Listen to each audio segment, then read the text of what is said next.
በስመ አብ ወወልድ ወመንፈስ ቅዱስ አሐዱ አምላክ አሜን። እንደምን አደራችሁ? እንደምን ሰነበታችሁ? ምሕረቱ ብዙ የሚሆን በቸርነቱ ይህንን ጊዜ የሰጠን እግዚአብሔር ስሙ የተመሰገነ ይሁን። በእግዚአብሔር ቸርነት ትምህርታችን ርዕስ እግዚአብሔር የሚገለጠው ለምንድን ነው የሚል ነው። እግዚአብሔርን አጋዥ መንፈስ ቅዱስን ገላጭ አድርገን የሶስተኛውን ቀን ትምህርት እንጀምራለን። አንደኛ ነገሥት ምዕራፍ 3 ቁጥር 5 ላይ ያለውን ኃይለ ቃል በጸሎት መንፈስ ሆነን እናነባለን። ገባኦን ዋና የኮረብታ መስገጃ ነበረችና ንጉሡ ይሰዋ ዘንድ ወደዚያ ሄደ።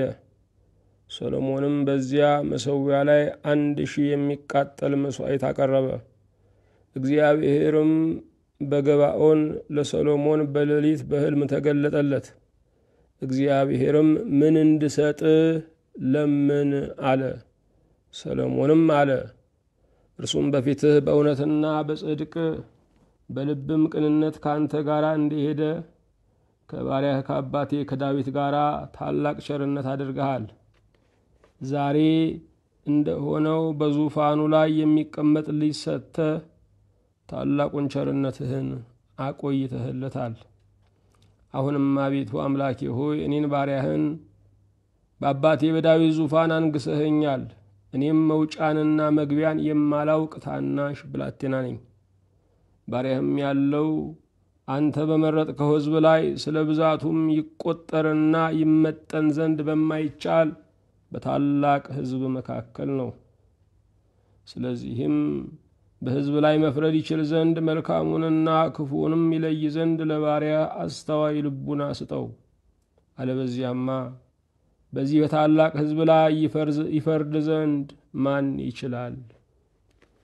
ሁሉን የያዝ ሁሉን የምትገዛ የጌታችን የመድኃኒታችን የኢየሱስ ክርስቶስ አባት እግዚአብሔር ሆይ እናመሰግንሃለን። ያላዘዝከው ምን አለ? ካዘዝከውስ የቀረብህ ምን አለ? በትእዛዝ ቃል ሰማይና ምድርን ጠርተሃል። በትእዛዝ ቃል ሰማዩን ያለ ምሰሶ አጽንተሃል፣ ምድርን ያለ ካስማ ወጥረሃል። የትእዛዝ ቃል ያድናል፣ ቅዱሳንንም ርኩሳንንም የትእዛዝ ቃል ይገዛል። በመንግሥተ ሰማያትም በገሃነመ እሳትም የትእዛዝ ቃል ያዛል፣ ይበይናል፣ ይወስናል። አንተ የሕይወት ቃል ያለ ትእዛዝህ መንገድ አመልካች በጎውን ዕድል የሚመርጥልን እግዚአብሔር በእውነት እናመሰግንሃለን። ስለ ቸርነትህ ከአባቶች ከወለዱን ያላገኘነውን የዘላለም ሕይወትን ካንተ ከሰማዩ አባታችን ስላገኘን፣ ወላጆቻችን ለምድራዊ ትልቅነት ሲመኙልን አንተ ግን ለሰማይ ክብር ያጨህን፣ ዘመዶችህ እነዚህ ናቸው ብለው የሚቆጠሩ ወገኖችን ሲቆጥሩልን አንተ ግን እልፍ አእላፋት ወትእልፊት ቅዱሳን መላእክትን ጻድቃን ሰማዕታትን ወዳጅ አድርገህ የሰጠህን እግዚአብሔር ዓይናችን፣ እግዚአብሔር የልባችን ተስፋ፣ እግዚአብሔር የቀኑ ማኩረፊያችን፣ እግዚአብሔር የነገ መድረሻችን፣ እግዚአብሔር የዘላለም ሀብታችን፣ እግዚአብሔር የማትጨረሰው ጥሪታችን በእውነት እናመሰግንሃለን። ስለ ቸርነትህ ልብህን ስለሰጠህን፣ ልባችሁንም ስጡኝ ብለህ ስለጠየቅከን፣ የልብህን ሐሳብ ቃልህ በሆነው ክንድህ በሆነው ብርሃንህ በሆነው በልጅህ በኢየሱስ ክርስቶስ የገለጽክልን፣ በልብህ ስፍራ ያገኘህልን፣ ወደ ራስህ ያቀረብከን፣ ከሞት መንጋጋም ያወጣን፣ ርስትም ዕድልም የሆንከን እግዚአብሔር ባጣነው የምንካስብህ በምንመኘው የምንባረክብህ እግዚአብሔር በእውነት ላንተ ምስጋና እናቀርብልሃለን። ስለ ቸርነትህ ልከህም አትረሳ፣ ልከህም ማታሳፍር፣ ልከህም የላከውን ለሚደፍር ለሚያዋርድ የማትተው እግዚአብሔር ጻድቃን ሰማዕታት ነቢያት ሐዋርያት ተልከው ቢገፉ ዓለም እንደ ልባሽ ጨርቅ አውልቃ ብትጥላቸው ለሺህ ዘመናት በቤትህ የማይጠፋ መታሰቢያና ስም ስላገኙ እኛም አንተን ብናገለግልህ ዕድላችን ይሄ ስለሆነ ልከህ የምታከብር እግዚአብሔር ከሞት በኋላ ስምን በደማቁ የምትጽፍ እግዚአብሔር በወርቅ ቀለም የምትጽፍ እግዚአብሔር የዘመናት አቧራ የማያደበዝዘውን ልዕልና የምትሰጥ እግዚአብሔር በእውነት እናመሰግናለን። ስለ ቸርነትህ የናቁንን የምታሳፍር ባዋረዱን ፊት ካባን የምትደርብልን ሞታችንን በተመኙት ፊት ገበታን የምትዘረጋልን በናቁን ፊት የትማይደርስም ባሉን ፊት ራሳችንን በዘይት የምትቀባ እግዚአብሔር በእውነት አንተ ትሰራለህ። ስትሰራም በእኛ ሕይወት አይተናል። መታፈሪያችን ግርማችን ዕድላችን እግዚአብሔር በእውነት እናመሰግናለን። እንደ ቸርነትህ እንደ ምሕረትህ ታላቅነት የሕይወታችን ማዕከል የሆንከው አንተ ጌታችን ሆይ ባንተ ድነናል፣ ባንተ አርፈናል፣ ባንተ ለመኖር አቅደናል፣ ባንተም ከብዙዎች ተገናኝተናል፣ ባንተም ዓይናችን በርቷል። የትም ደርሰን አንተው ጋር ተመልሰናል። ተሸሽገንብሃል። ደጅህን በፍጥረትህ ማትዘጋ እግዚአብሔር በእውነት እኛ ባሪያዎችህ እናመሰግንሃለን። ይሆናል ያልነው ሁሉ አልሆነም፣ ሆነ ያልነውም ነገር ሁሉ ተኗል።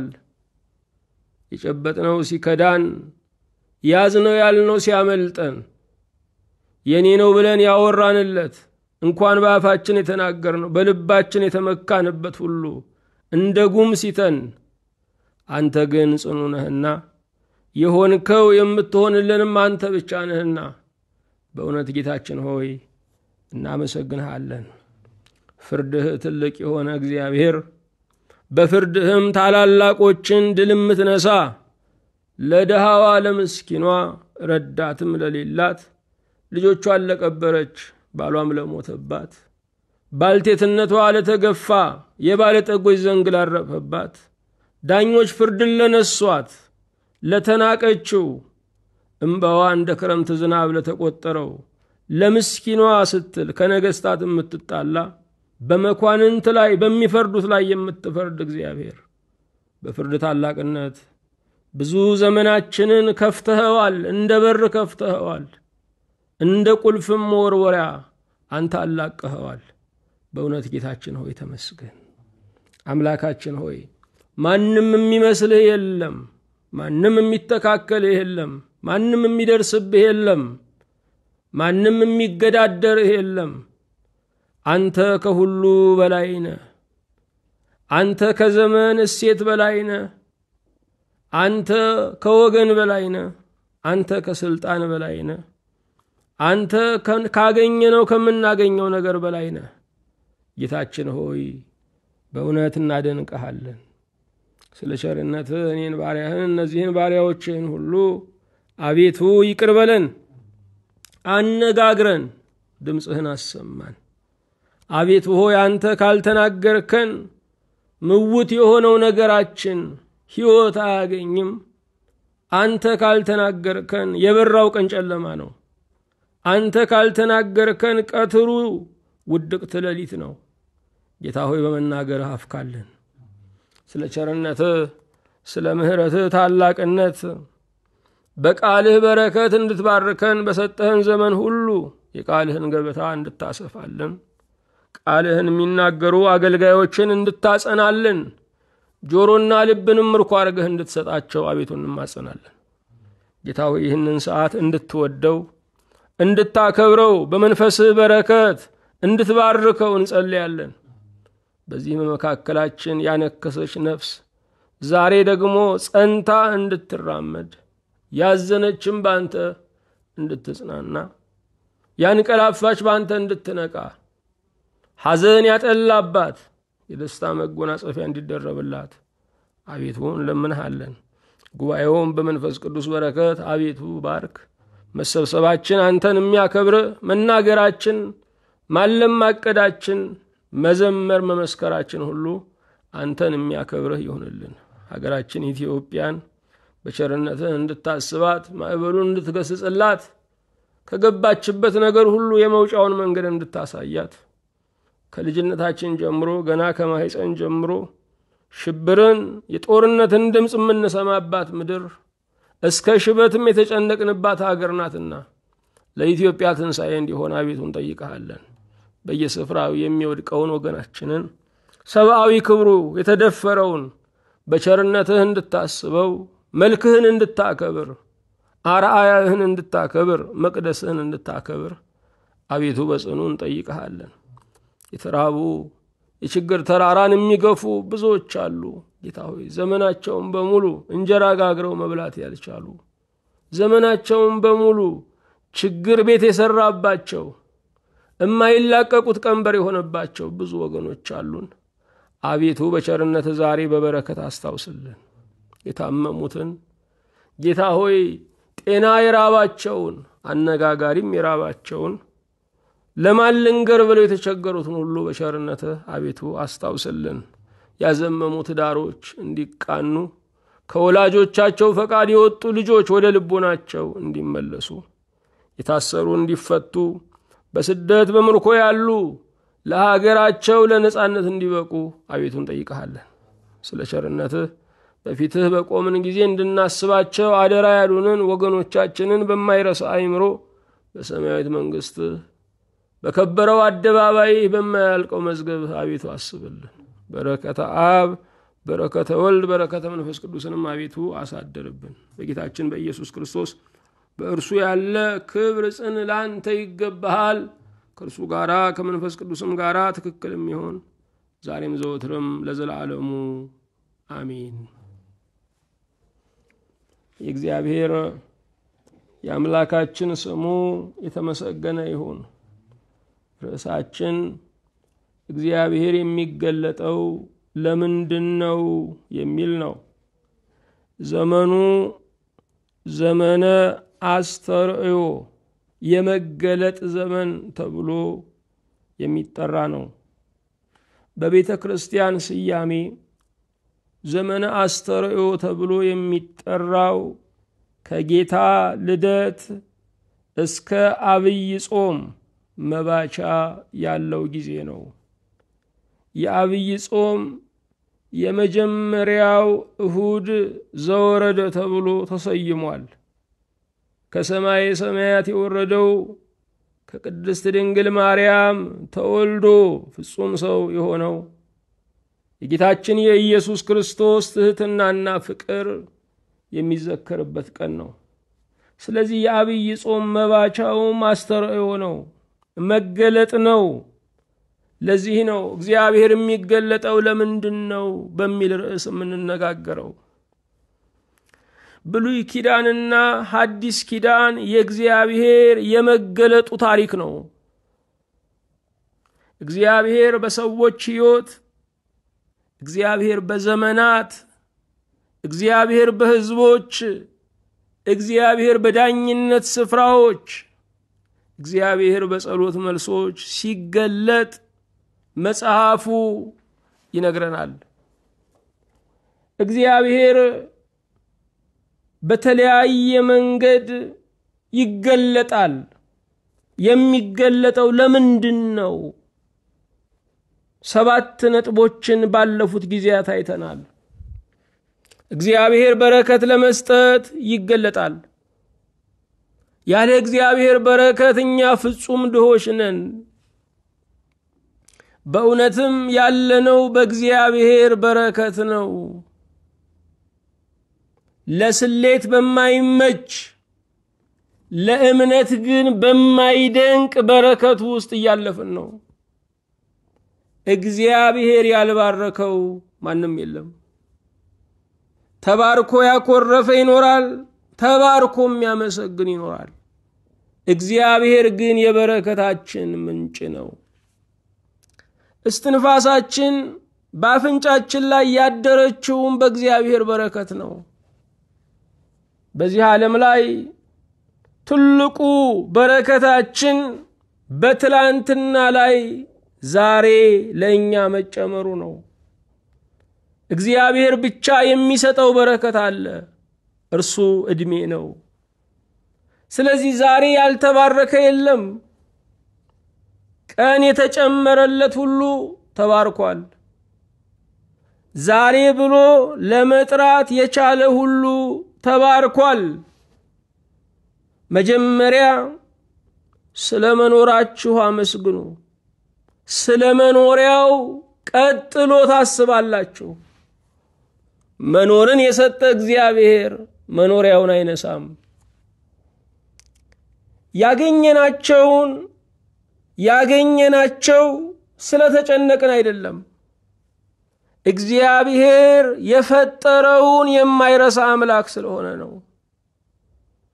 የእግዚአብሔር በረከት የእግዚአብሔር የማሰቡ መግለጫ ነው። እግዚአብሔር በየቀኑ እድሜን ሲጨምርልን በእግዚአብሔር ታስበናል ማለት ነው። አንዳንድ ሰዎች አስበው ሲደውሉልን ደስ ይለናል። እኔ በእነሱ ዘንድ ስፍራ አለኝ ወይ እንላለን። በጸሎት አስባችኋለሁ የሚሉን ሰዎች ሲገጥሙን በጣም ደስ ይለናል። ምክንያቱም እግዚአብሔር ጋር ይዞን የሚቀርብ ወዳጅ እንዳለን ሲሰማን ደስ ይለናል። ዛሬ የኛ ስም በቤተ መንግስት ቢጠራ፣ የኛ ጉዳይ ለሀገሪቱ መሪ ቢቀርብ ልባችን በደስታ ይፈርጣል። በሰማይና በምድር ንጉስ በእግዚአብሔር ፊት በጸሎት የሚያቀርቡን፣ በሰማይ ስማችን እንዲጠራ የሚያደርጉን እነርሱ የትልቅነታችን መሰረት ናቸው። አዎ እግዚአብሔር በረከትን ለመስጠት ይገለጣል። እግዚአብሔር ለማጽናት ይገለጣል። ነፋሱ ብዙ ነው፣ ማዕበሉ ብዙ ነው። የሚያጸናው የእግዚአብሔር አስተርእዮ ነው። የእግዚአብሔርን ኤልሻዳይነት ስናስብ እንጸናለን። እግዚአብሔር ከዚህ በኋላ ዋጋ የለውም፣ ሁሉም ነገር ምሽት አጥልቶበታል ለሚሉ ሰዎች በኤልሻዳይ ስሙና ክብሩ ይገለጣል። ሕይወት እኛ ስለምንችላት ብቻ እምንጋፈጣት ብትሆን ኖሮ የኛ ዘመን ካለቀ ሰንብቷል።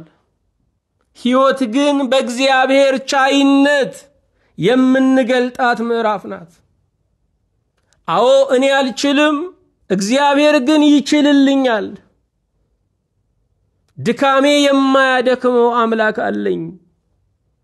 ብርታቴም የማይገርመው አምላክ አለኝ። እግዚአብሔር ስራዬን ይሰራልኛል። በችሎት አንደበት ሆኖ ይከራከርልኛል። በግጥሚያ ጉልበት ሆኖ ይጥልልኛል። እግዚአብሔር ለኔ ኤልሻዳይ ነው። አዎ እግዚአብሔር ለማጽናት ይገለጣል።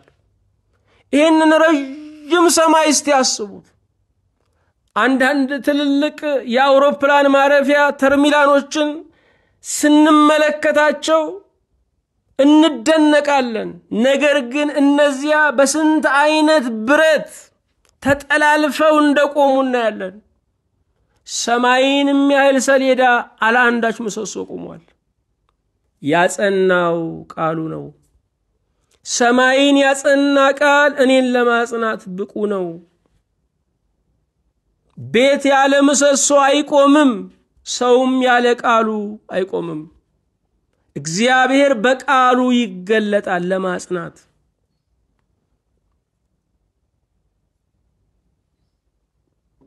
እግዚአብሔር የሚገለጠው በቤታችን ለመንገስ ነው ብለናል። ዛሬ በቤታችን የነገሰው ሁከት ነው ወይስ እግዚአብሔር ነው? ዛሬ በቤታችን የነገሰው ጭቅጭቅ ነው ወይስ እግዚአብሔር ነው? እግዚአብሔር በቤታችን ለመንገስ ይገለጣል። ብዙዎች ቤት ሰርተዋል፣ መኖር አልቻሉም። አልጋ ገዝተዋል፣ መተኛት አልቻሉም። ትልልቅ ገበታ ሰደቃ ዘርግተዋል፣ የቀረበውን ምግብ ለመብላት ሰላም አጥተዋል። የምግብ ማባያው ሰላም ነው። ምግቡ ቀርቦ ሊቆርሱ ሲሉ ነገር ይጀመራል። ባል ጥሎ ይወጣል፣ ሚስትም ጥላ ትወጣለች። አዎ በረከት ቢኖራችሁም ማባያው ሰላም ነው። በቤታችን እግዚአብሔር አልነገሰም። ስለዚህም ቤታችንን እየፈራነው ነው። ከቤታችን ሽሽት ላይ ነው ያለነው። በእያንዳንዱ የሱስ ስፍራ ውስጥ የምታገኙት ሰው ቤቱን የሸሸ ነው። እግዚአብሔር በቤታችን መንገስ አለበት። እግዚአብሔር የሚገለጠው በቤታችን ለመንገስ ነው። ቤታችንን እንድንወደው የእግዚአብሔር መዓዛ ሊገባበት ያስፈልጋል። አምፖሉ ብቻ፣ መብራቱ ብቻ፣ ቴሌቪዥኑ ብቻ ለቤታችን ድምቀት አይሆንም። እውነተኛው የትዳር ብርሃን፣ እውነተኛው የቤቱ ራስ ክርስቶስ ነው። እግዚአብሔር ከጊዜያዊ ውሳኔ ለመታደግ ይገለጣል። በእኛና በስሜት ውሳኔያችን መካከል ጣልቃ ይገባል። ብዙ ውሳኔዎቻችን እውነት ላይ ሳይሆን ስሜት ላይ የቆሙ ናቸው። በስሜት ሀገር እንለቃለን። በጊዜያዊ ውሳኔ ትዳር እናፈርሳለን። በጊዜያዊ ውሳኔ ራእዮቻችንን እናቋርጣለን። እግዚአብሔር የሚገለጠው ቆይ ታገሱ ለማለት ነው። እግዚአብሔር አብሮነቱን ለመግለጥ ይገለጣል። እግዚአብሔር ከኛ ጋር ነው። እግዚአብሔር አብሮነቱ ሲሰማን ጉልበት እናገኛለን። ሀገሩን ለፈራ ሰው እግዚአብሔር ይገለጣል ብለናል። ዛሬ በእውነት ሀገራችን የገዛ ሀገራችን ታስፈራናለች። በባዕድ ምድር ላይ አገር የሚጎበኝ ኢትዮጵያዊ የገዛ ሀገሩን መጎብኘት አልቻለም። የገዛ ሀገሩን ለፈራም እግዚአብሔር ይገለጣል። ሰባተኛ ለአደራ ለማጨት እግዚአብሔር ይገለጣል ብለናል። ዛሬ ስምንተኛውን እንጀምራለን። መሻታችንን ለመፈጸም እግዚአብሔር ይገለጣል። የዳዊት ልጅ ሰሎሞን እንደ ስሙ ዘመኑ ሰላማዊ የሆነለት ነው። ሰሎሞን ሰውን በርታ ተብሎ የተመከረ ነው። እንዴት የንጉስ ልጅ ሰውን ይባላል? እንዴት አልጋ ወራሽ ሰውን ይባላል? እንዴት ልዑሉ ሰውን ይባላል? የሚያስፈልገን አስቀዳሚው ነገር ሰው መሆን ነው። የሚያስፈልገን ሀብታም መሆን አይደለም። የሚያስፈልገን ባለስልጣን መሆን አይደለም። የሚያስፈልገን ዝነኛ መሆን አይደለም። የሚያስፈልገን ሰው መሆን ነው። ክርስቶስ ሰው ሆኖ የመጣው እኛን ሰው ለማድረግ መንፈሳዊም ለማድረግ ነው። ሰሎሞን ሰው ሁን ተብሎ በአባቱ ተመከረ። የአባቱ የመጨረሻው ኑዛዜ ልጄ ሆይ በርታ ሰውም ሁን የሚል ነው። ሰሎሞን ራሱን ሰሎሞን እስራኤልን የሚገዛ ነው። በራሱም ላይ በእስራኤልም ላይ የበላይ ለመሆን አንደኛ መበርታት አለበት። ችግሮችን መቋቋም አለበት። አኩሩፎ መንገድ መቅረት የለበትም። ከዚህ ሁሉ በላይ ሰው መሆን አለበት። የሰውነት ቅርጽ ያላቸው ነገር ግን የሰውነት ጠረን የሌላቸው ብዙዎች ናቸው። ሲታዩ ሰዎች ናቸው፣ ነገር ግን በሁለት እግር የሚሄዱ አራዊት ናቸው። ገለው የማይረኩ፣ ዘርፈው የማይረኩ፣ አስለቅሰው የማይረኩ ብዙዎች ናቸው። ሰው መሆን ራስንም ሌላውንም ለመግዛት ትልቁ መስፈርት ነው። ሰሎሞን ለእግዚአብሔር መስዋዕትን አቀረበ። እግዚአብሔር ለሰሎሞን ተገለጠ። ምን ላድርግልህ አለው። እግዚአብሔር የሚገለጠው መሻታችንን ለመፈጸም ነው። ሰሎሞን የሚበልጥ የሚደንቅ ነገር ለመነ። እኔ የምለምን ጥበብን ነው አለ። ብዙ ዘመን መግዛትንም አይደለም፣ ባለጠጋ መሆንን አይደለም፣ በዓለም ላይ አንደኛ ሰው መባልን አይደለም፣ ሰው መሆንን ወይም ጥበብን ለመነ። ጥበብ ሰው መሆን ነው፣ ሰው መሆንም ጥበብ ነው። እኛ እግዚአብሔር ተገልጦ ምን ላድርግላችሁ ቢለን እምንለምነው ምንድነው? ጥበብን ነው የምንለምነው? ማስተዋልን ነው የምንለምነው? ጥበብ ካለን ሁሉም ነገር አለን። ልብ አድርጉ። ዛሬ ሰዎች ጥበብ የሚለውን ቃል በቀጭን መንገድ ላይ ወይም በቀዳዳ ሾልኮ መውጣትን ነው። ጥበብ የሚሉትም ጥበበኞች ተብለው የሚጠሩትን የመድረክ ሰዎችን መምሰልን ማስመሰልን ነው ጥበብ ብለው የሚጠሩት። ጥበብ እግዚአብሔር ነው። ጥበብ ክርስቶስ ነው። ጥበብ መንፈስ ቅዱስ ነው። ሰሎሞን ጥበብን ለመነ፣ የቅን ፍርድን ለመነ። ዛሬ በህሊናችሁ የቅን ፍርድ ትፈርዳላችሁ ወይ? እምትፈርዱት ከትውውቃችሁ፣ ከዝምድናችሁ፣ ከቋንቋ ጥምረታችሁ፣ ከጎሳ ማህበራችሁ ተነስታችሁ ነው? የቅን ፍርድ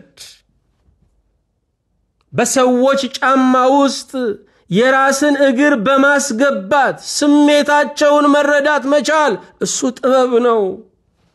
ጥበብ የቅን ፍርድ ነው። ጥበብ ማስተዋል ነው። ይሄ ነገር ምን ያመጣል ማለት ነው? ስለቻሉ ሁሉን ነገር አለማድረግ ነው። ከኔ ይልቅ ለወገኔ ማለት ነው። ሰሎሞን እስራኤልን ለመምራት የለመነው ሰራዊት አይደለም። እስራኤልን ለመምራት የለመነው የጦር መሳሪያ አይደለም። ሰሎሞን እስራኤልን ለመምራት ግርማ ሞገስም አልለመነም። የለመነው ጥበብ ነው። ቤት ያለ ጥበብ አይመራም። ሀገር ያለ ጥበብ አይመራም። ምን ታመጣለህ ብሎ ሰው ቤቱን መምራት አይችልም። ምን ታመጣላችሁ ብሎ ሰው ማህበርን መምራት አይችልም። ትልቁ የመግዣው በትር ህለተ ወርቁ ጥበብ ነው። ጥበብ ያላቸው ሰዎች የነደደውን ያበርዳሉ፣ የጠፋውን ይመልሳሉ፣ የሚፈሰውንም ባይገድባሉ። ሰሎሞን ከእግዚአብሔር ጥበብን ለመነ። እኛ ከእግዚአብሔር ምንድነው የምንለምነው? ዛሬ ተማሪው ስራ ነው የሚለምነው፣ ሰራተኛው ትዳር ነው የሚለምነው፣ ባለ ትዳሩ ልጅ ነው የሚለምነው። ሰሎሞን ይህን ሁሉ አልለመነም። ዛሬ ሰዎች ዝና ነው የሚለምኑት፣ ሀብት ነው የሚለምኑት፣ ስመጥርነት ነው የሚለምኑት። ሰሎሞን የለመነው ጥበብን ነው። ስለዚህም በዓለም ላይ እንደርሱ ያለ ፈላስፋ አልተነሳም። በዓለም ላይ በሱ መጠን ባለጠጋ የሆነ አልተነሳም። በዓለም ላይ እንደ እርሱ ስልጣኑ የተንሰራፋ ዓለም አቀፍ መሪ አልተነሳም። ጥበብ ሲኖራችሁ ሀብት የናንተ ነው፣ ስልጣን የናንተ ነው፣ ፍልስፍናውም የናንተ ነው። ጥበብ ያለው ሁሉም አለው፣ ጥበብ የሌለው ሁሉም ነገር የለውም። ንግግራችን ጥበብ ካለው ያስታርቃል፣ የተቆጣን ያበርዳል። አካሄዳችን ጥበብ ካለው ቋጠሮ ይፈታል፣ የተዝረከረከውን ያስተካክላል። ስብከታችን ጥበብ ካለው ከሃዲውን ያሳምናል። ለእግዚአብሔር ጀርባውን ለሰጠ ሰው የንስሐ መንፈስን ያቀብላል። ሰሎሞን ጥበብን ለመነ። ጥበብ ከመንበር እስከ ዙፋን ያስፈልጋል። ጥበብ ከቤተ ክርስቲያን እስከ ቤተ መንግስት ያስፈልጋል። ያለ ጥበብ ሁሉን ነገር ብንሰራውም ለመናድ የምንክበው ነው። ያለ ጥበብ የሚሰራ ነገር ሁሉ የእምቧይ ካብ ነው። ጥበብ ያስፈልጋል። ጥበብ ራሱ እግዚአብሔር ነው። ጥበበኛ ሰው ቀኑንም ስራውንም እቅዱንም በጸሎት ነው የሚጀምረው፣ የሚደመድመውም በጸሎት ነው። ጥበበኛ ሰው ከዛሬ ነገ ይሻላል ብሎ ይታገሳል። ጥበበኛ ሰው ስሜቱን አያምንም፣ ለስሜቱ ሎሌ አይሆንም፣ የተሰማውን ሁሉ አይናገርም። ይፍረስ ሲባል ይፍረስ አይልም፣ በቃ ሲባል በቃ ለማለት አይቸኩልም። ያስጀመረ እግዚአብሔር እንደሚያስፈጽም ያምናል። እግዚአብሔር የሚገለጠው መሻታችንን ለመፈጸም ነው። ሁሉ ጊዜ ቅር የሚለን ነገር አለ። እግዚአብሔር እኛን እንደ ማሽን የሚያዘን መስሎ ይሰማናል። የሚያኖረን ለመሻቱ ብቻ ይመስለናል። እግዚአብሔር ግን መሻታችንን ለመፈጸም ያኖረናል። እግዚአብሔር መሻታችንን ለመፈጸም ያኖረናል። ዋናው ነገር እምሻው ይፈጸማል አይፈጸምም ወይ የሚል መጠራጠር አይደለም። እምሻው ምንድነው? እምመኘው ምንድነው? ምክንያቱም እግዚአብሔር ምኞቴን ይከፍለኛል፣ እምመኘውን ይሰጠኛል። እምመኘው ምንድነው? ዛሬ ብዙ ሰው እየተጨነቀ ያለው መሻቱ ተሰጥቶት ነው። እግዚአብሔር ምንሻውን ስለሚሰጠን ምንሻውን ነገር መጠንቀቅ አለብን። በእግዚአብሔር ደስ ይበል የልብህንም መሻት ይሰጣል ተብሎ ተጽፏል። እግዚአብሔር የልባችሁን መሻት ይሰጣችኋል። የምትፈልጉትን ነገር የፈለጋችሁት ግን ለምንድነው? አንዳንዱ ሰው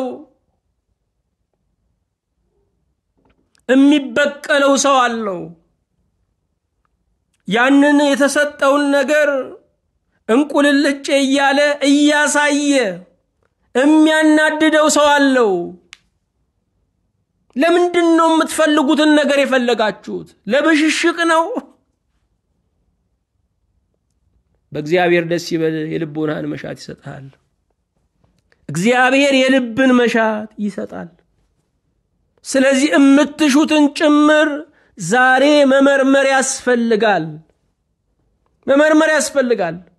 ምክንያቱም መሻታችሁ አንድ ቀን እውን ይሆናል። እግዚአብሔር መሻታችንን ለመፈጸም ይገለጣል። ሰሎሞን ጥበብ ለመነ፣ ጥበብ ተሰጠው። ንግስናውን ጨርሷል፣ ጥበቡ ግን ዛሬም ትሰራለች። አያችሁ፣ ጥበብ የማይሻር ሹመት ነው።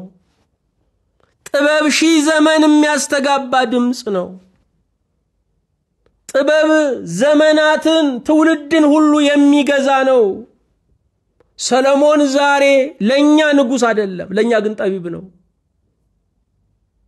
አዎ ጥበብን ለመነ፣ የሚበልጠውን ለመነ። ንግስናም ይሻራል፣ ሀብትም ከንቱ ነው። ሁሉን ጥለን ራቁታችንን እንቀበራለን። ጥበብ ግን ከመቃብር በላይ ይውላል። ዛሬ ጥበብን መለመን አለብን። የምታውቁት ነው፣ ትውልዳችን ጥበብን፣ ማስተዋልን፣ ምክርን አይፈልግም። ተደናግሮ ማለፍ የሚፈልግ ትውልድ ነው። ከንብረትና ከጌጥ ከምግብ ውጭ ሐሳብ የሌለው ነው። በዘመናዊነት የተደነቀ በሚነካኩ ነገሮች ልቦ የተሰረቀ ነው። ቁሳዊ ትውልድ ነው። ጥበብ ከሌለው ግን የተሰጠውን እድሜን በቅጡ መፈጸም አይችልም።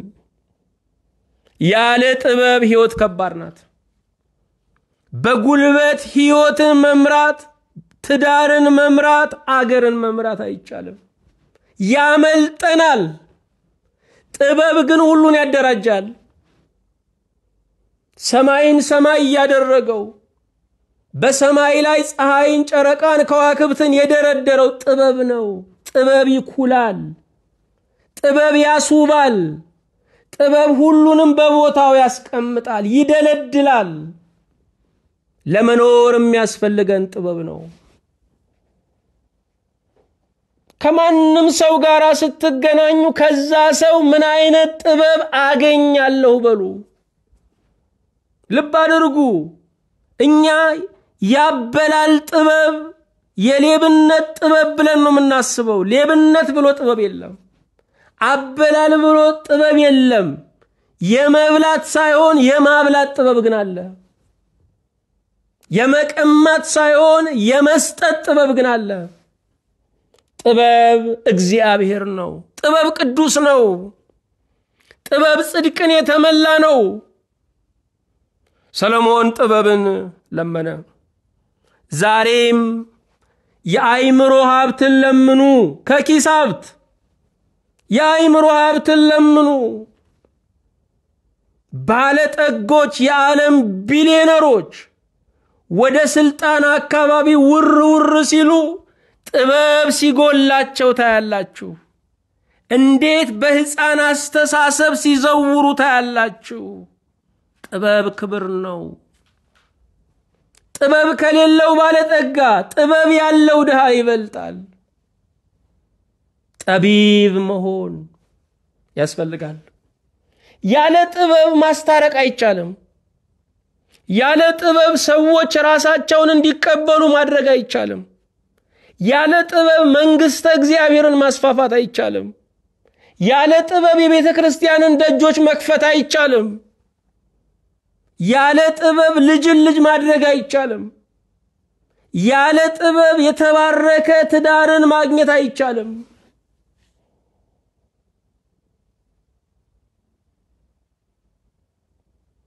እግዚአብሔር መሻታችንን ለመፈጸም ይገለጣል። ደስ ይበላችሁ። የምትሹት ነገር ይሆናል። የምትመኙት ነገር ይሆናል። በተመኛችሁት ልክ አይደለም። እግዚአብሔር ደርቦ ይሰጣችኋል። ግን ምን ታረጉበታላችሁ? ምንድነው የምትሰሩበት?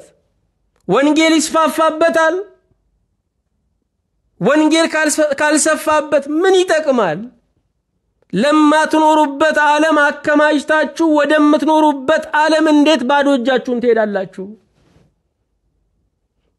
ድሃ ከናንተ ይበላል፣ ችግረኛ ከናንተ ይበላል፣ ቤተሰባችሁ ከናንተ በረከት ይካፈላል። እግዚአብሔር የልቦናችሁን መሻት ይሰጣችኋል። ዛሬ ግን ምን እንደምታደርጉ ጻፉት። እግዚአብሔር ይህንን ሲያደርግልኝ ይህንን አደርጋለሁ በሉ። አሊያ በረከቱ የመጣ ቀን ምን ላድርገው ብላችሁ ትደናገራላችሁ። ሰዎች ድንገት ሀብት መጥቶባቸው ተደናግረዋል። ድንገት ስልጣን መጥቶባቸው ተደናግረዋል። ድንገት ዝና መጥቶባቸው ተደናግረዋል። እግዚአብሔር ያዘጋጃል። ክርስቶስ ትልቅ ዕድላችን ነው፣ ትልቅ ሕይወታችን ነው። በዚህ ዓለም ላይ ለመገለጥ ወደኛ ለመምጣት 5500 ዓመት የዝግጅት ዘመን ሰጥቶናል። ዝግጅት ከሌለ በረከትን መቀበል አይቻልም። ብንቀበለውም ይደፋል። ሳንዘጋጅ ከላይ ወርቅ ቢወረወርልን ይፈነክተናል እንጂ አይባርከንም። አዎ እግዚአብሔር መሻታችንን ይፈጽማል። በዚህ ደስ ይለናል። እምንኖረውም ለዚህ ነው።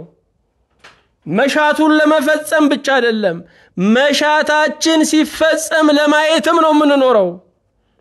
9ኛ በአምልኮተ እግዚአብሔር ለማጽናት። እግዚአብሔር የሚገለጠው በአምልኮቱ ሊያጸናን ነው።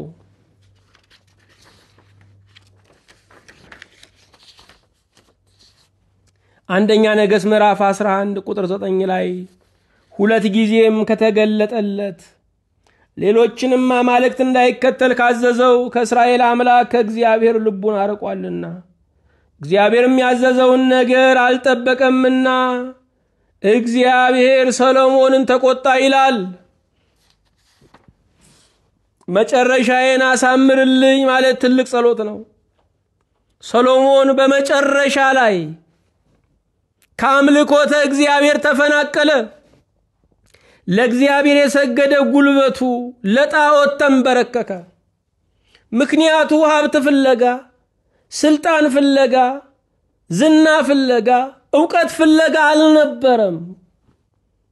ምክንያቱ በሴቶች ፍቅር ተነድፎ ነው። አዳም በሔዋን ምክንያት ከገነት እንደወጣ ሰሎሞን በሴቶች ምክንያት ከጥበብ ተፈናቀለ። ጥበብን ከሚጎዳት ነገር የመጀመሪያው አመንዝራነት ነው። አመንዝራነት 2 ክፍል አለው። አንደኛ በቃል ኪዳን ወዳጃችን በእግዚአብሔር ላይ መወስለት፣ ሁለተኛ በቃል ኪዳን ትዳራችን ላይ ሌባ መሆን። ሰሎሞን ከአምልኮተ እግዚአብሔር ተፈናቀለ። 1000 ሚስቶች ነው ያገባው። በዓለም ድንቃድንቅ መዝገብ ላይ ስሙ የሚሰፍር ነው። ዛሬ ቢኖር ኖሮ ልብ አድርጉ፣ እነኚህ የዓለም ልዕልቶች ናቸው። የአንዷ ሴት የቅባት ወጪ እንኳ ዋጋው የማይተመን ነው። 1000 ብላችሁ አስቡት። ለሴቶቹ የቅባት ወጪ በእስራኤል ላይ ግብር አጸናባቸው። እስራኤል በግብር ናዳ ተጨነቁ፣ ተደፈጠጡ። በኋላም ለሮብዓም አገዛዝ ትልቅ እንቅፋት የሆነው ይሄ የሰሎሞን መንገድ ነው።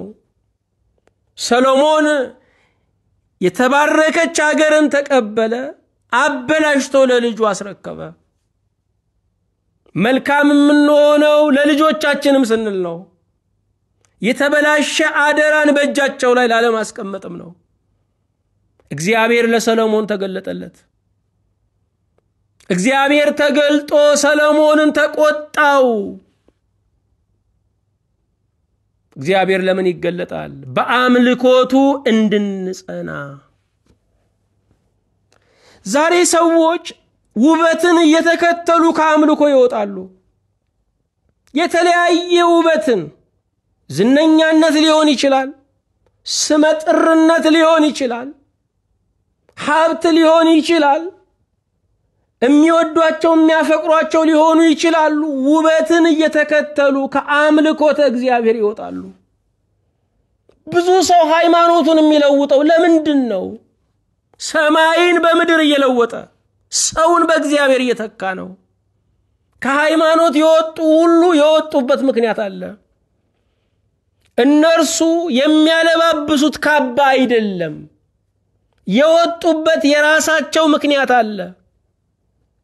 መገለጥ ኃላፊነት ነው። እግዚአብሔር ለሰሎሞን ተገልጦ ጥበብ ሰጥቶት ነበረ። በዛ ጥበብ እግዚአብሔርን ስላላመለከ እግዚአብሔር ተቆጣው። የእስራኤል መንግስት ለሁለት እንዲከፈል ምክንያት ሆነ። በአምልኮም በስጋም ዘማ ስንሆን ሀገር ይከፈላል፣ ቤተሰብ ይከፈላል፣ ህብረት ይከፈላል። እግዚአብሔር የሚገለጠው 10ኛ ቀጣዩን ዘመን ለማመልከት ዳንኤል ምዕራፍ 2 ቁጥር 19 ትንቢተ ዳንኤል። የዚያን ጊዜ ምስጢሩ በሌሊት ራእይ ለዳንኤል ተገለጠለት። ዳንኤልም የሰማይን አምላክ አመሰገነ። እግዚአብሔር ምስጢር ይገልጣል። ህልሙም ፍቺውም የጠፋው ንጉስ ገጥሞት ነበር፣ ናቡከደነጾር የሚባል። ዳንኤል ከአምላኩ ጋር ተነጋገረ፣ ምስጢር ተገለጠለት። ዛሬ እኛም ህልሙም ጠፍቶናል፣ ፍቺውም ጠፍቶናል። የዳንኤል አምላክ ምስጢሩን ሊገልጥልን በእውነት ያሻናል። እግዚአብሔር በራእይ ይገለጣል፣ እግዚአብሔር በህልም ይገለጣል። ከመገለጥ ሁሉ የሚበልጠው መገለጥ ግን ክርስቶስ በስጋ መምጣቱ ነው። እኛ ያለነው በመገለጥ አውራ በመገለጥ መጨረሻ ውስጥ በዘመነ ስጋዌ ውስጥ ነው ያለነው። ዳንኤል የሰማይን አምላክ አመሰገነ። እግዚአብሔር ሲገለጥላቸው የእግዚአብሔር ሰዎች መሰዊያቸውን ይደለድላሉ፣ ምስጋናን ለእግዚአብሔር ያሳርጋሉ። ዛሬም ለተገለጠልን እግዚአብሔር ምስጋና ማቅረብ አለብን። አንተ ነህ ሆይ ለእኔ ራስህን ያብራራኸው፣ አንተ ነህ ሆይ ፍኖተ ሰማይን ለእኔ ያመለከትከው፣ አንተ ነህ ሆይ በቃል ጣዕም እኔን የያዝከኝ፣ አንተ ነህ ሆይ ከቅዱሳን ጋር ማህበረተኛ ያደረግከኝ። ቅዱሳን ሐዋርያት ይህንን ቃል ይሰሙ ነበር። ስለዚህ ይህንን ቃል ስንሰማ ከጸጋ የተነሳ ዛሬ ሐዋርያት ነን፣ ነቢያት ነን፣ ሊቃውንት ነን፣ መነኮሳት ነን። እግዚአብሔርን ማመስገን አለብን። 11ኛ የዘመኑን መልክ ለማሳየት እግዚአብሔር ይገለጣል። ትንቢተ ዳንኤል ምዕራፍ 10 ቁጥር 1 እግዚአብሔር የዘመኑን መልክ ለማሳየት ነገሮች ሁሉ ሲሆኑ እንድናውቃቸው ሆነው አልተሰሩም። እግዚአብሔር ከቀኑ በፊት ማመልከቻ አለው። ከቀኑ በፊት የትንቢት መነጽር አለው። ከቀኑ በፊት የዘመን መስታወት አለው። ዘመኑ ምንድነው ብለን መመርመር እግዚአብሔርን መጠየቅ እንችላለን። እግዚአብሔር ይገልጥልናል። ስለዚህ ዘመን ማወቅ ትፈልጋላችሁ? ጠይቁት፣ እግዚአብሔርን ይገልጣል። 12ኛ ወገንን ከጥፋት ለማዳን አስቴር መጽሐፍ አስቴር ምዕራፍ 2 ቁጥር 22 ነገሩም ለመርዶክዮስ ተገለጠ፣ እርሱም ለንግስቲቱ ለአስቴር ነገራት፣ አስቴርም በመርዶክዮስ ስም ለንጉሱ ነገረችው። ነገሩም ለመርዶክዮስ ተገለጠ፣ እርሱም ለንግስቲቱ ለአስቴር ነገራት፣ አስቴርም በመርዶክዮስ ስም ለንጉሱ ነገረችው።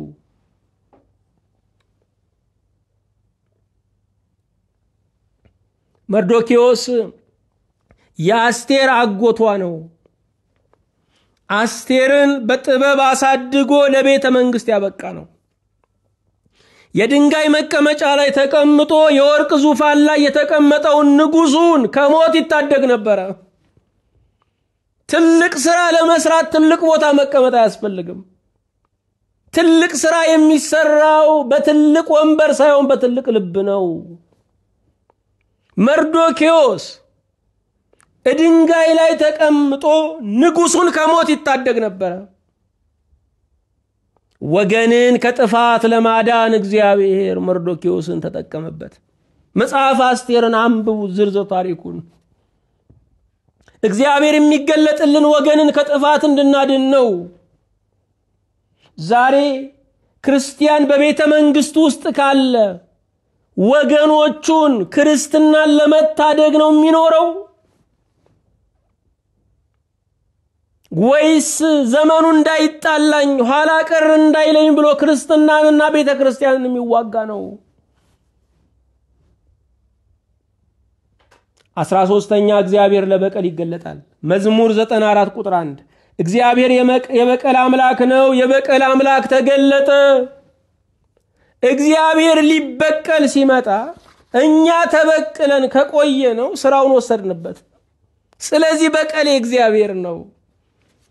ወገኖቼ ምንም ጎበዝ ብንሆን እንደ እግዚአብሔር አመታት አንችልም።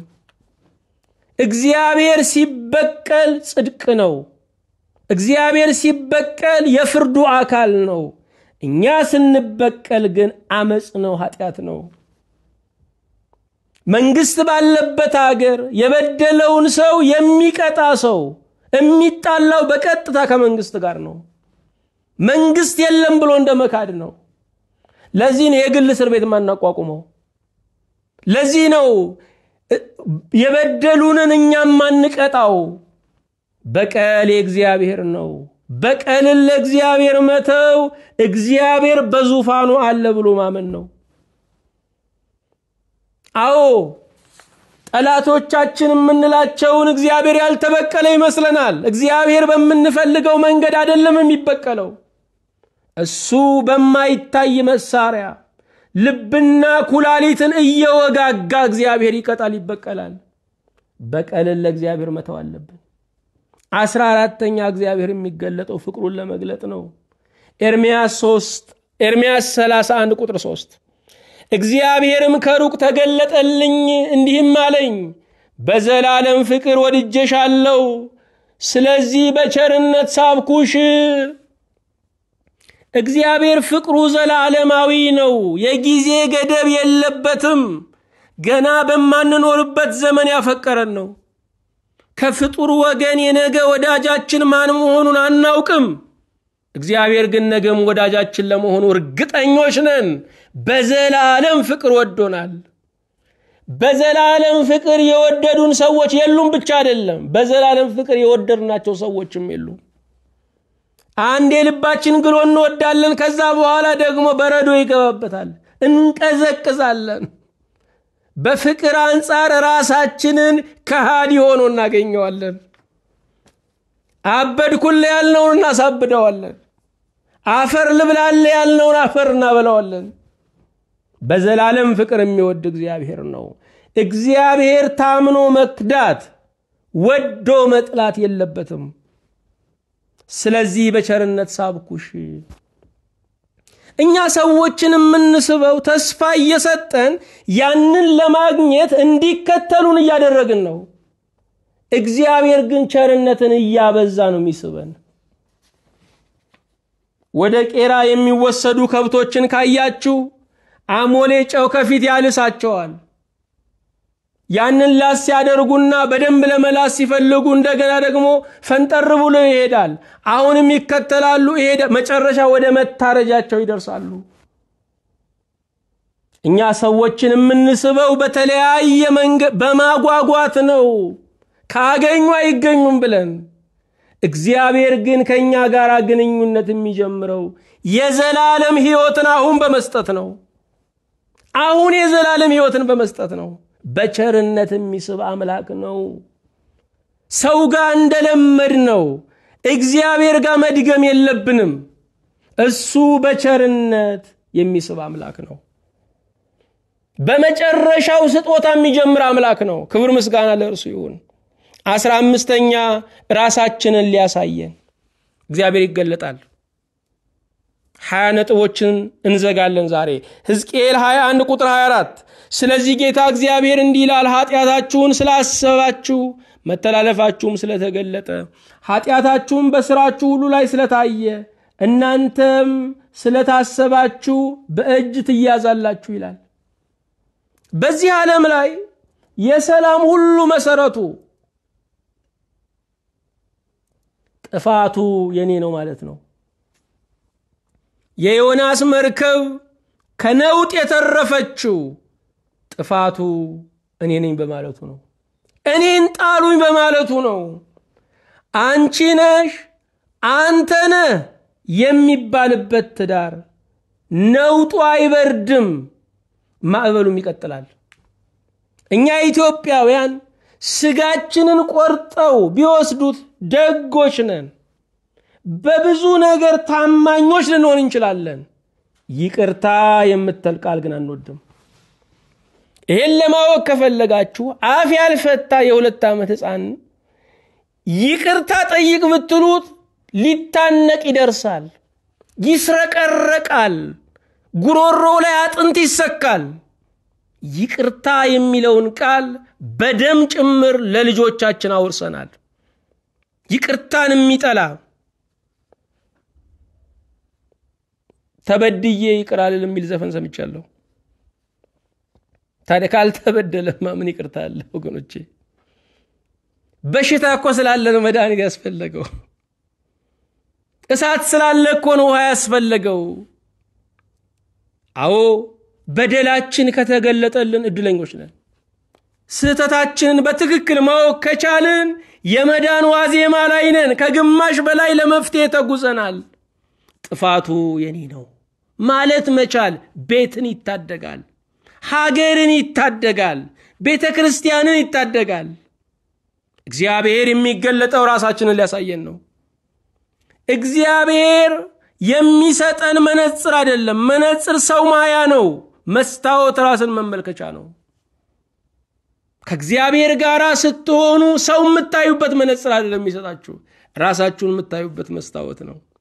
16ኛ እግዚአብሔር የሚገለጠው ለፍርድ ነው። ሚልኪያስ 3:2 ላይ ነገር ግን እርሱ እንደ አንጥረኛ እሳትና እንደ አጣቢ ሳሙና ነውና የሚመጣበትን ቀን መታገስ የሚችል ማን ነው? እርሱስ በተገለጠ ጊዜ የሚቆም ማን ነው ይላል። ክርስቶስ አሁን ሲመጣ እንደው ሮጠን የምንጠመጠምበትን የሚመስለን፣ ግርማው ግን የማይደፈር ኃያል አምላክ ነው። ሰማይና ምድር በፊቱ የሚሸሹለት አምላክ ነው። እርሱ የሚገለጥበት ያቺ ቀን እንደሚያነጥር እሳት እንደሚያጥብ ሳሙና ነው። ሳሙናው መንቀሳቀስ ሲጀምር ቆሻሻ እንደሚወገድ፣ እሳቱ መንደድ ሲጀምር አፈሩ እየተቃጠለ ወርቁ ግን እየበረታ እየተገለጠ እንደሚመጣው እግዚአብሔር የእውነተኞችን እውነተኛነት ለመግለጥ በፍርድ ይመጣል። ፍርድ አልባነት ምንድን ነው? ወንጀለኛን ለቆ ጻድቁን መኮነን ነው። ዛሬ ስም የተሰጣቸው የተኮነኑ የተወገዙ ብዙዎች አሉ። እግዚአብሔር እስኪፈርድ ነው። እሱ ሲፈርድ ጻድቅ የተባለው እርኩስ ይሆናል፣ እርኩስ የተባለው ጻድቅ ይሆናል። የእግዚአብሔር ሚዛን ያጣራል።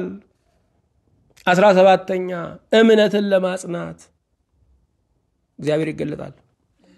ሉቃስ 9:8 ሲጸልይም የፊቱ መልክ ተለወጠ፣ ልብሱም ተብለጭልጮ ነጭ ሆነ ይላል።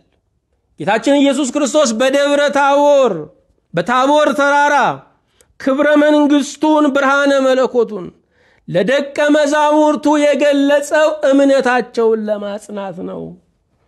አንተ ክርስቶስ የሕያው የእግዚአብሔር ልጅ ነህ ብሎ ጴጥሮስ መስክሮ ነበርና ይህን እምነቱን ሊያጸናለት በደብረ ታቦር ክብሩን ገለጠለት። እግዚአብሔር የሚገለጠው እምነታችንን ለማጽናት ነው። እምነት ስለሚናወጥ፣ እምነት ስለሚፈተን እግዚአብሔር ለማጽናት ይገለጣል። 18ኛ ሞትን ለማሳፈር ይገለጣል። ዮሐንስ 21:1 ከዚህ በኋላ ኢየሱስ በጥብርያዶስ ባሕር አጠገብ ለደቀ መዛሙርቱ እንደገና ተገለጠላቸው። እንዲህም ተገለጠ፣ ስምዖን ጴጥሮስና ዲዲሞስ የሚባለው ቶማስ፣ ከገሊላ ቃና የሆነ ናትናኤል፣ የዘብዴዎስም ልጆች ከደቀ መዛሙርቱም ሌሎች 2 በአንድነት ነበሩ። በአንድነት ስንሆን እግዚአብሔር ይገለጣል። ክርስቶስ በዚህ ስፍራ ላይ የተገለጠው ከሞት በኋላ ለደቀ መዛሙርቱ የተገለጠው የደቀ መዛሙርቱን እምነት ለማጽናት ሞትን ለማሳፈር ነው። ትንሣኤው ትንሣኤያችን ነው። እሱ የትንሣኤያችን በኩር ሆኖ ተነስቷል። ሞቼ በስብሼ አልቀርም፣ የኔ መጨረሻ መቃብር አይደለም እንድንል ክርስቶስ ተነስቷል። ዛሬም የሞቱ ወገኖቻችሁ መጨረሻቸው መቃብር አይደለም፣ ይነሳሉ። ሞትን ለማሳፈር ክርስቶስ ተገለጠ። ዛሬም በሐዘን ለሚሰቃዩ ሰዎች ክርስቶስ ይገለጣል። ሞት ያፍራል፣ ሞት አፍሯል ለማለት ክርስቶስ ይገለጣል።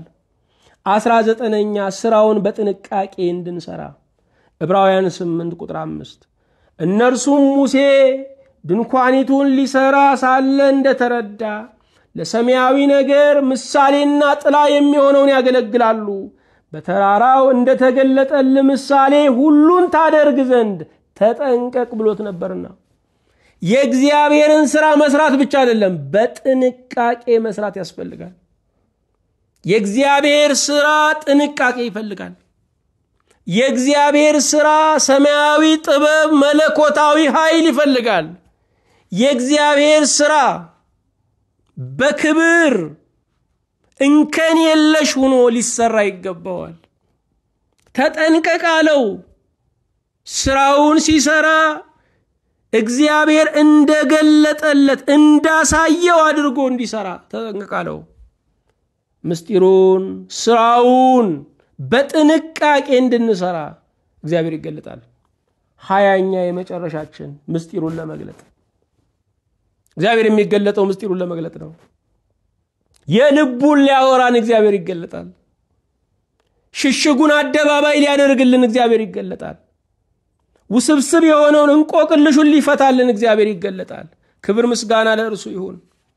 በሮሜ 16 ቁጥር 25 ላይ እንግዲህ እንደ ወንጌሌ ስለ ኢየሱስ ክርስቶስም እንደተሰበከ ከዘላለም ዘመንም የተሰወረውን አሁን ግን የታየው በነቢያትም መጻሕፍት የዘላለም እግዚአብሔር እንዳዘዘ ለእምነት መታዘዝ ይሆን ዘንድ ለአሕዛብ ሁሉ የታወቀው ምስጢር እንደተገለጠ መጠን ሊያበረታችሁ ለሚችለው ብቻውን ጥበብ ላለው ለእግዚአብሔር በኢየሱስ ክርስቶስ እስከ ዘላለም ድረስ ክብር ይሁን አሜን ይላል። እግዚአብሔር ብቻውን ጥበበኛ ነው። ዛሬ ጥበበኞች ብንሆን እንኳ የተቸረን ጥበብ እንጂ የባህሪ ገንዘባችን አይደለም። እግዚአብሔር ግን በባህሪው ጠቢብ ነው። የኛ ጥበብ የለጋስነቱ ውጤት ነው። የሱ ጥበብ ግን ማንም ያላብራራለት ነው። ከማንም ያልተቀበለው ነው። እሱ ምስጢሩን ማለትም ወንጌሉን ገልጦልናል። የእግዚአብሔር ምስጢር ምንድነው? ወንጌል ነው። የእግዚአብሔር ምስጢር ምንድነው? መስቀሉ ነው። የእግዚአብሔር ምስጢር ምንድነው? የኛ መዳን ነው። ይሄ ተገልጦልናል። እግዚአብሔር የሚገለጠው ለምንድነው በሚል 20 ነጥቦችን ለማየት ሞክረናል። አሁንም እግዚአብሔር ራሱን እየገለጠ ይግለጥልን። እግዚአብሔር ጥበቡን ያብዛልን። በልባችንም በአፋችንም የሱ ነገር ሞልቶ ለብዙዎች በረከት ሆኖ ይፍሰስልን። ስለነበረን ጊዜ የአምላካችን የእግዚአብሔር ስሙ የተመሰገነ ይሁን። አቤቱ ጌታችን እናመሰግንሃለን። በልዕልና ላለኸው ማንም ዝቅ ለማያደርግህ በግርማ ላለኸው ለማትደፈረው ጥበብህ ኃያል ለሆነው ማንም ለማይተቸው ላንተ ለታላቁ ላንተ ለዘመናት ራስ እግዚአብሔር ምስጋና እናቀርባለን። ይህንን ጊዜ ስለፈቀድክልን በመካከላችን ልትገኝ ክብርህንም ልትገልጥ ስለፈቀድህ በሰማይም በምድርም ክብር ምስጋና ለአንተ ይሁን። የተገለጥክልንን አንተን እንድናስተውል እንድንኖር እንድናፈራብህ አቤቱ ሆይ ታግዘን ዘንድ እንማጸናለን። የሰሙትን ሁሉ ደግሞ እነዚህን ባሪያዎችህን በጥበብ በሞገስ በሕይወት በበረከት እንድትጠብቃቸው እነርሱንና የእነርሱ የሆነውን ሁሉ እንድትባርክ በጽኑ እንጠይቀሃለን። በጌታችን በኢየሱስ ክርስቶስ በእርሱ ያለ ክብር ጽን ላንተ ይገባሃል። ከእርሱ ጋራ ከመንፈስ ቅዱስም ጋራ ትክክል የሚሆን ዛሬም ዘወትርም ለዘላለሙ አሜን።